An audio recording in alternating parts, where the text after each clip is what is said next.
Yeah, boy!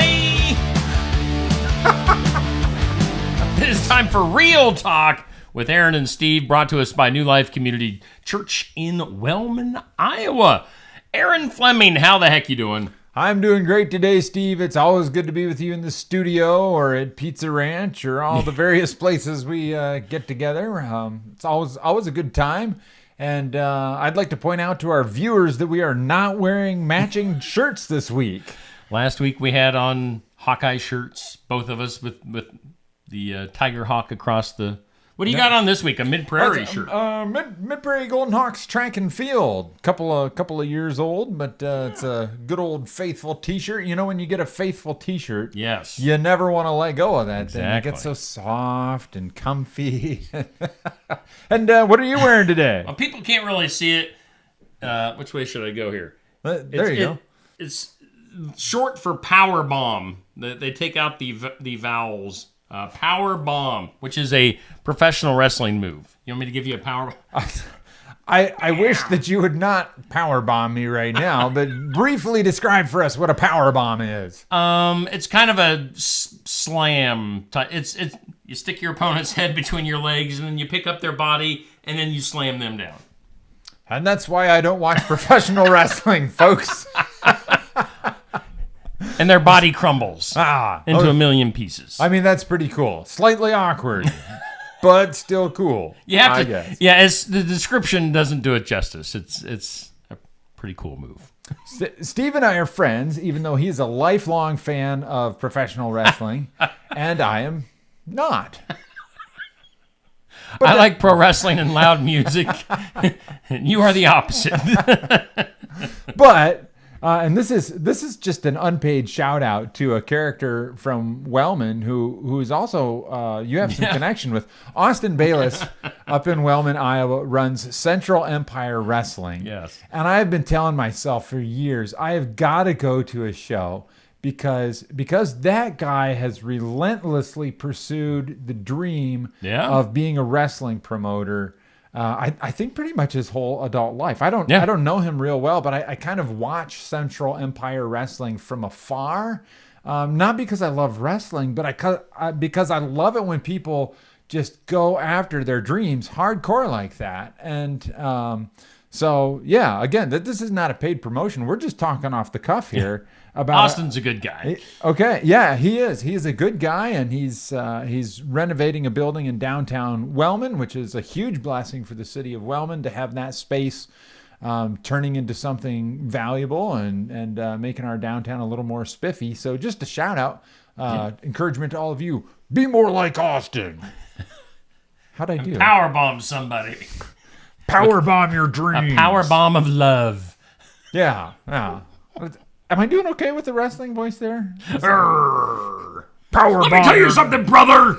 What are we talking about today, Mean Gene? Okay, what we're talking about today, Powerbomb is appropriate because last week we promised you that we would talk about navigating the spiritual realms. Imagine, if you will, because it's not imaginary. You're walking around as a physical being in a physical material world, and yet you are also a spiritual being. Inside of you, there is a spirit that animates this hunk of what are humans? We're mostly carbon and water. Fleshly goo. Fleshly with a skeleton. And we're not going to get into the genesis of life and how did life begin in the first place and evolution and all that kind of stuff.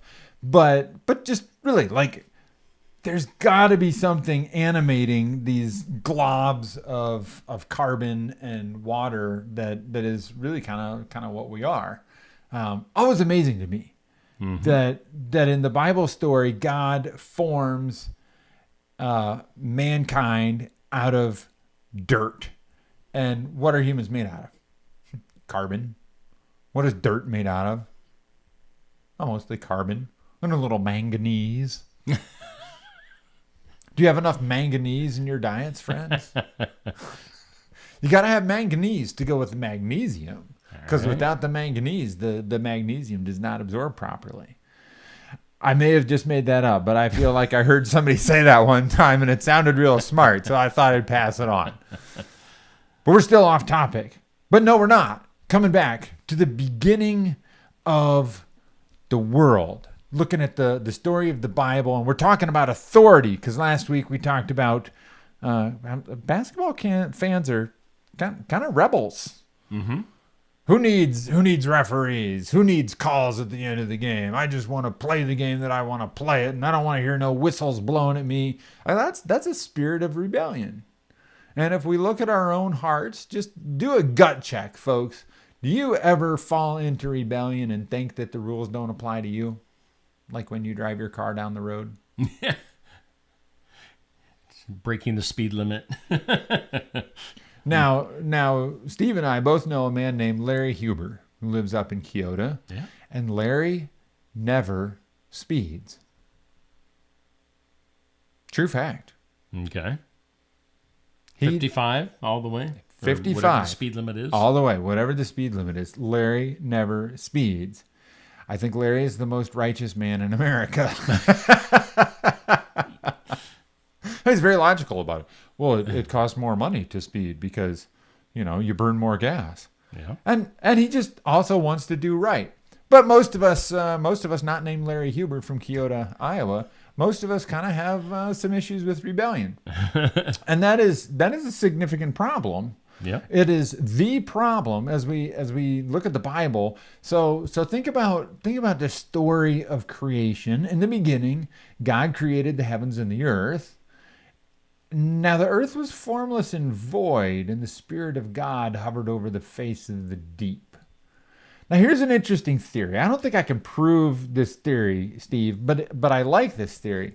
There's a theory of biblical interpretation and it would take us a long time to put all the pieces together. But I assure you, the pieces are there. It's not a totally far out idea. Because Satan is called the God of this world, or the ruler of this age. So the theory is that originally God created the heavens and the earth and put Satan in charge of earth. And then Satan rebelled. Ooh, there's that word. Mm-hmm. Satan rebelled and earth collapsed into chaos and darkness. I think this is called the gap theory, because there's a gap between verse 1 and verse 2 of Genesis chapter 1. So in the gap between when God created the heavens and the earth, Satan falls and plunges earth into darkness. Okay. So then a couple of verses later, God creates humans and says to them, I will give you dominion, which is another word for authority, which is the opposite of rebellion. You smell what I'm stepping in here, Steve? Yep. Okay. So God says, I will give you dominion over everything on earth, the birds and the cattle and the animals that creep along the ground. Now, when I say animals that creep along the ground, what's the first thing that comes to mind to you? Snakes. Are you getting ready for the big Mike Tyson fight? Snakes. Scared of snakes. I too am I don't know why I said it like that. But I did. And here we are.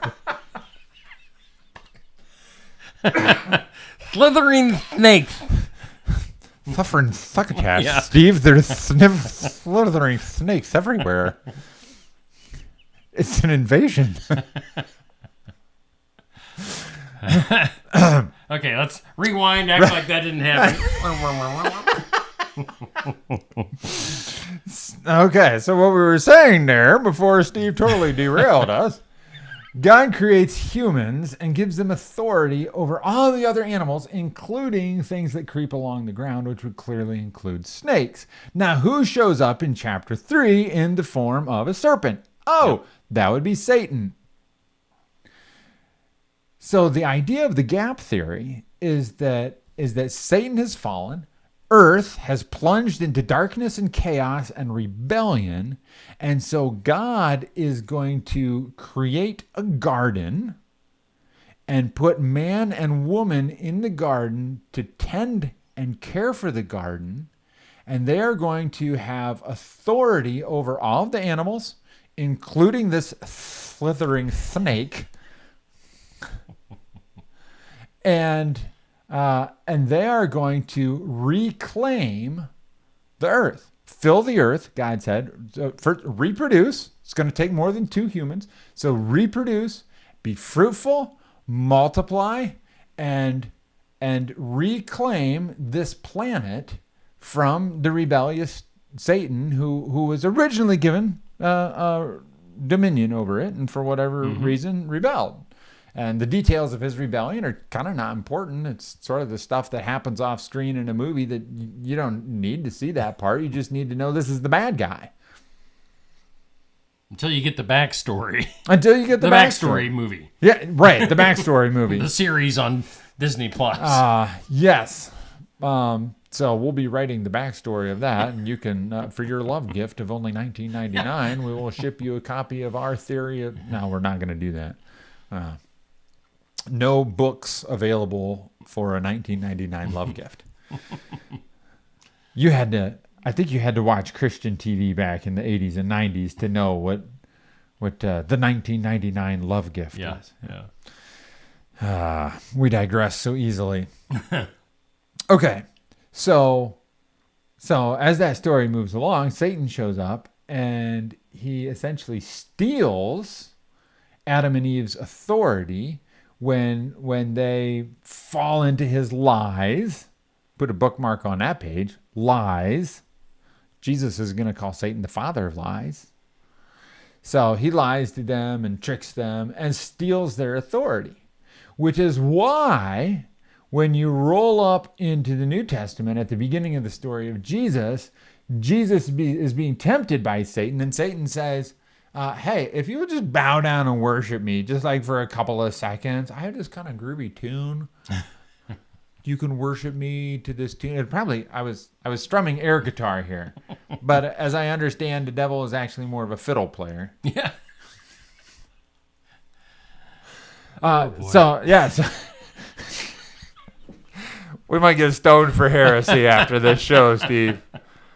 But seriously, the devil says to Jesus, if you will bow down and worship me, I will give you authority over all the kingdoms of the earth.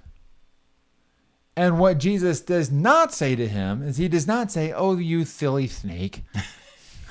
You don't have the authority to give me that stuff anyway. No, he appears to take Satan at face value when Satan says, I have the authority to give you all these kingdoms. And Jesus says, I don't accept your terms, but the reason I don't accept your terms is because I'm not going to worship anybody but my Father God in heaven. And then as we'll see as we read through the rest of the Gospels and up into the rest of the New Testament, we'll see that Jesus has another way of getting authority back. But suffice to say, maybe we'll wrap up in a moment. Suffice to say, authority is kind of the thing in the Bible that everybody's after. And if you and I walk in rebellion, then we're on the wrong side of the story. So we've got to learn how to submit to God's authority and then operate in the authority that God wanted men and women and even children that God wanted us to have from the very beginning of time. Whether or not the gap theory is exactly true, it is clear that God gave humans authority to be wise and benevolent rulers over the earth. And so that's pretty foundational. We better get that right. Yeah. Yeah, for sure. So that was a power bomb of a show, I think. Power bomb. I like it. Okay. Well, good. Maybe next week we'll have pile drivers too. We will find a way to fit pile drivers into our show next week. What's a pile driver? Is that when you? Yeah. It's another devastating move. Okay, devastating move. Yes. What if you did a pile driver on Hulk Hogan? he probably would just get up and look at you like, you silly, silly man, and then he'd pound you into oblivion. So it would not devastate him. Steve, what would happen? What would happen if Hulk Hogan and Dwayne "The Rock" Johnson wrestled? They did. They did. Oh. Once at WrestleMania, several years ago. Who won? I believe The Rock. Yeah, it was kind of a passing of the torch. Okay, I mean it makes sense. How much older is Hulk Hogan? Yeah, I don't know, but I'm guessing at least 20 years. At least 20 years, maybe even 30. Yeah. So there's a lesson to be learned here, friends. We'll leave you on this. Don't wrestle against people who are 30 years younger than you. Steve, actually, we'll finish on this. For real, we will finish. Right. I remember the last time I wrestled with my dad. Yeah. Did you wrestle with your dad? Oh, yeah. We wrestled all the time. Yeah. And how old were you when you hurt him badly enough that he quit wrestling with you? Yeah, I think we got into high school, and that's our competitive juices decided it was enough. I hit an early growth spurt. So I was 6'1" by the end of 6th grade, and my dad and I were wrestling in the living room one day, and I was kind of in the down position, and he was in the yeah, in the down position. Yeah, and he was in the other position, and I kind of grabbed his arm and flipped him over my body, and he landed on the floor on his shoulder. Yeah. And his shoulder hurt for about 6 months, and that was the last time we wrestled. I don't know if that was a pile driver, but it hurt my old dad. So, all right. So, folks, be careful who you wrestle. That's right. That's right, brother. That's right, brother. And I think that's all for this week. Real Talk with Steve and Aaron. We'll see you next week. Real Talk with Aaron and Steve, presented by New Life Community Church in Wellman. I'm sure they are glad to be our sponsor this week. That's right. Folks, I'm Aaron M. Fleming. This is Steve Shetler, and we'll see you around soon.